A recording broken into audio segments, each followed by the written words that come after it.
The action-packed hour, Nothing Is Over, wasn't scared to embrace its emotional side. If you're interested in the specifics, continue reading our comprehensive analysis of Tulsa King Season 3 Episode 8, which breaks down the hour in digestible discussion points at that link. When Cole picks up his father, Dunmire, from prison, the reunion is as hot as a blizzard in Oklahoma. Both Cole's contempt and Dunmire's cunning are obvious signs of hatred, and it doesn't take long for another danger to surface. Dwight's terrorist adversary, the watchmaker, arrives at Dunmire's home and says he was ordered to murder him. Rather, he takes a seat and strikes up an eerily courteous discussion. He offers to take Dunmire out after cautioning him that Dwight is unreliable. Curious, Dunmire dismisses Cole and listens. Are these two forming a coalition? For everyone, that is bad news. She is juggling bishops, donors, and her covert relationship with Dwight, who calls to express his longing for her in exchange for a modest but telling, a little. The watchmaker is walking into the same hotel across the street while posing as a handyman. He leaves a sleek silver suitcase, clearly a bomb, in the kitchen and exits without looking back. Nobody has any suspicions. The encounter between Dwight and Agent Musso proceeds as well as one could anticipate. Dwight wants justice, while Musso wants protocol. Dwight brings out the dishonesty of due process and accuses him of framing him with the Bevilacqua scandal. At last, Musso acknowledges that this hunt is personal and that the watchmaker killed his colleague and 20 civilians. Dwight, however, doesn't wait for red tape. With the support of Bigfoot and Mitch, he arranges his own meeting with the watchmaker and changes the course of events. They pummeled the man into making a confession after ambushing him and dragging him to a mausoleum. Raincoats, blood, a fisherman's hook, it's all Dwight Manfredi, dark, vicious, and unadulterated. A unique touch was the American flag lapel pin that was utilized as a weapon. As usual, Tyson is making dubious decisions. He persuades Bodie to allow him to use the grocery store as a side gig in exchange for 50% of the merchandise, 20% of the profit, and a great deal of foolishness from Tyson. Then, when Cole arrives at Spencer's rave in a panic, her evening takes a different turn. She is one of the people close to Manfredi that his father intends to harm. She quickly alerts Tyson, who calls Dwight in time to avert the impending disaster. Cell phones are locked away, speeches are ready to begin, and attendees are starting to arrive at the benefit. Once you realize what's in that kitchen, the tension becomes intolerable. As the clock approaches 10 p.m., Dwight phones Musso, who rushes to the site. When they discover there is a bomb inside, chaos breaks out. Dwight and Musso yell for people to leave. Margaret and Cal Thresher just manage to down the stairs before the explosion tears through the structure. The explosion is enormous, and Mitch is the last man out. Margaret is startled but still alive as Dwight holds her close outside. Dwight maintains composure, telling Musso that the watchmaker is out of sight, out of mind, while Mitch is carried into an ambulance. Translation: buried alive in the crypt of Lawrence Montague. Proud that divine intervention saved him, Dunmire is drinking by the fire in the woods. Cole listens, obviously conflicted. Perhaps he's at last prepared to betray his father. The conflict is far from ended, even if Dwight closes the episode surrounded by his people, Tyson, Spencer, and Mitch. Tomorrow, Musso's final words sound more like a caution. Dunmire, he asks in surprise after Dwight tells him.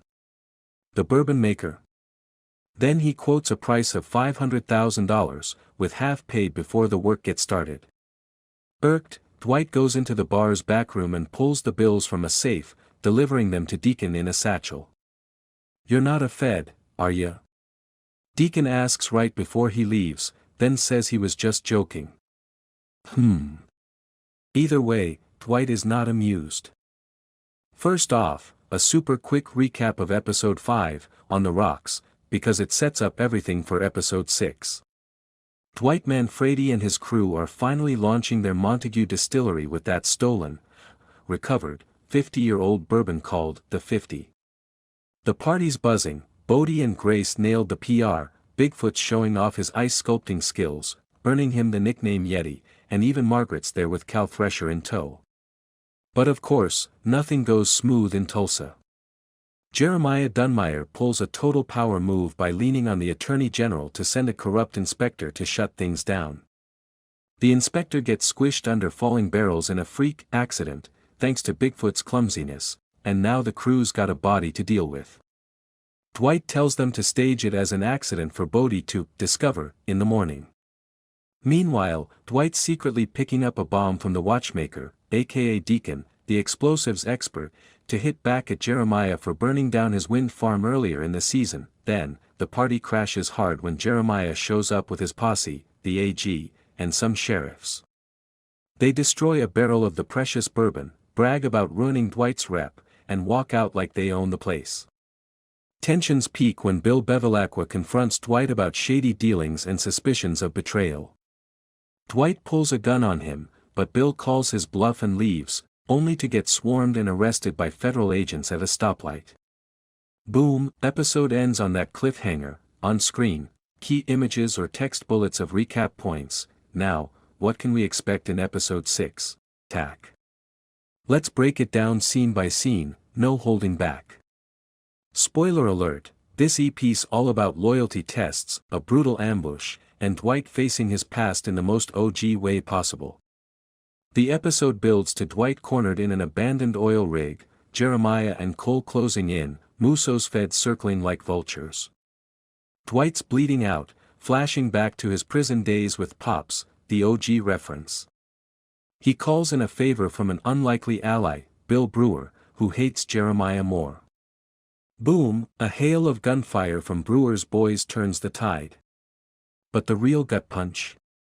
Tina walks in on Dwight mid-deal, gun in hand, and whispers, "It's over."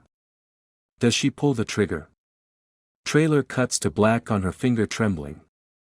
She doesn't shoot, it's a fake-out to force Dwight legit. But Cole escapes, setting up episode 4's manhunt. This ending screams, family first, forcing the general to evolve or die. Jeremiah made it clear in the premiere that he was going to be an obstacle, burning down Theo's country manse, with him in it, as revenge for selling his distillery to Dwight. And in the true manner of someone used to having things their way, Jeremiah isn't subtle about who was to blame. His goons brag about it in public. He and Cole show up at Theo's funeral. The whole thing's a theatrical message to Dwight, a way to compel him to take the money, 3 times what he paid, that Jeremiah is offering for the distillery. But Dwight doesn't take kindly to threats, and he's no fool either. If Jeremiah is offering that much for a distillery that hasn't turned a profit in years, there has to be a reason. The clue's in the title, the 50. Cleo reveals that Theo was sitting on a batch of 5-decade-old vintage bourbon that can fill 250 bottles at thousands of dollars a pop. Jeremiah knew it existed, but not where. It's the profit payload that Dwight needs to justify the risks associated with the booze business, and it's a compelling enough fortune to sway Bill to get in on the action to help with distribution.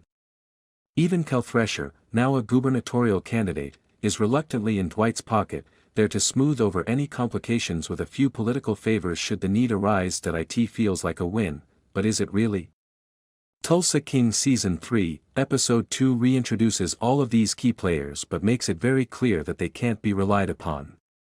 Bill is still on conspiratorial terms with Vince back in New York, whose takeover of the Invernizzi family seems to have backfired, and Cal would just as soon have Dwight killed as work with him.